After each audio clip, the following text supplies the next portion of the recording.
3 కిలోలు 4 కిలోలు ఏ రకంగానైతే తేమ పేరు మీదనో తప్ప పేరు మీదనో కట్ చేస్తూ రైతుల కోసం పుచ్చుకుంటున్నటువంటి రైస్ మిల్లర్ల విషయంలో కూడా నేను చాలా సీరియస్ గా ముఖ్యమంత్రి గారి దృష్టికి తీసుకురావడం జరిగింది.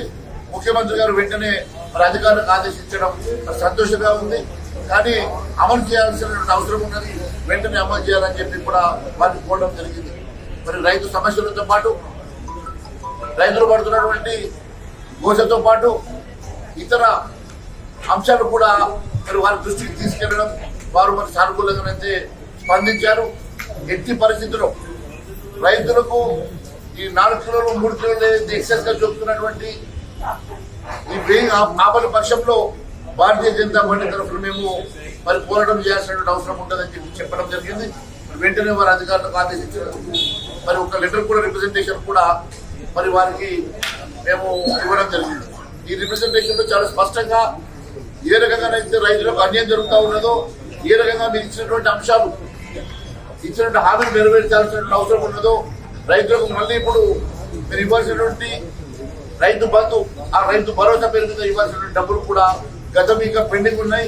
మళ్ళీ ఇప్పుడు జూన్లో వర్షాల తర్వాత వారికి పెట్టుబడులు అవసరం ఉంటాయి కాబట్టి వెంటనే రిలీజ్ చేయాల్సిందిగా కూడా ముఖ్యమంత్రి గారికి కోరడం జరిగింది. దానికి కూడా వారు సానుకూలంగా స్పందించారు. మరి వెంటనే మేము మరి ఇమీడియట్ గా దీన్ని కూడా ఫుల్ఫిల్ చేయాల్సిందిగా డిమాండ్ చేస్తూ, లేని పక్షంలో రైతుల పక్షాన భారతీయ జనతా పార్టీ పోరాటం చేస్తుందని తెలియజేస్తాం. ప్రభుత్వము మరి ఇవ్వాల్సినటువంటి రైతు బంధులో కొంతవరకు ఇవ్వగలిగినారు, కానీ మిగిలిన వరకు కూడా పెండింగ్ ఉన్నది కూడా మరి వెంటనే ఇస్తామని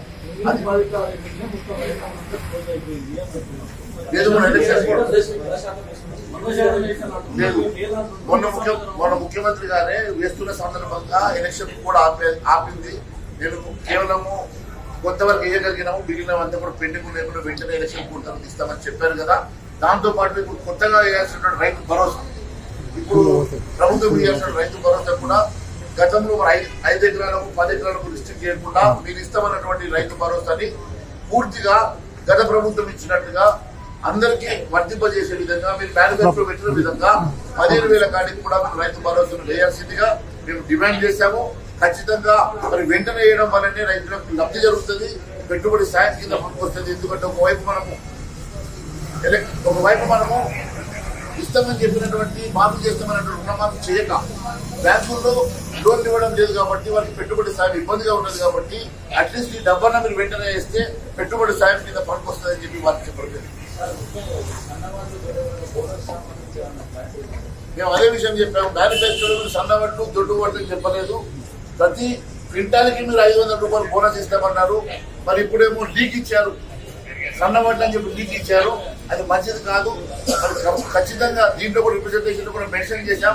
మీరు వడ్లకు 500 రూపాయలు బోనస్ ఇస్తామన్నారు. మాదిరిగానే 500 రూపాయలు వడ్లకు బోనస్ ఇవ్వాల్సిందిగా కూడా డిమాండ్ చేశాం. అది రిప్రజెంటేషన్ కూడా రాయడం జరిగింది.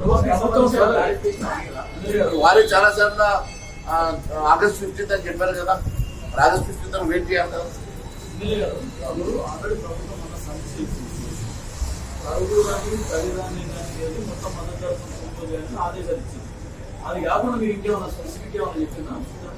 అది ఆదేశాలు ఇచ్చినా కూడా ఇంప్లిమెంట్ గ్రౌండ్ లో జరుగుతలేదు. మీరు దీన్ని స్పెసిఫిక్ రివ్యూ చేయాల్సిన అవసరం ఉన్నది. మరి ఇక్కడ ఉన్నటువంటి మంత్రి గారు ఏం ఆదేశాలు ఇస్తా ఉన్నారో, మరి మీరు ఏ రకంగా ఏం చేస్తా ఉన్నారో మంత్రి గారిని కూర్చోబెట్టుకొని అధికారులు పిలిపించుకొని దీన్ని స్పెసిఫిక్ గా రివ్యూ చేసి గ్రౌండ్ రియాలిటీస్ మీరు వాస్తవాలు తెలుసుకొని అక్కడ ఖచ్చితంగా 1 కిలో కూడా తరుగు లేకుండా గతంలో మీరు ఏదైతే చెప్పారో అదే మాదిరిగా కొనుగోలు చేయాల్సిందిగా మేము మరి వారికి చెప్పడం జరిగింది. వారు కూడా అధికారులు వెంటనే పిలిపించుకొని మాట్లాడారు.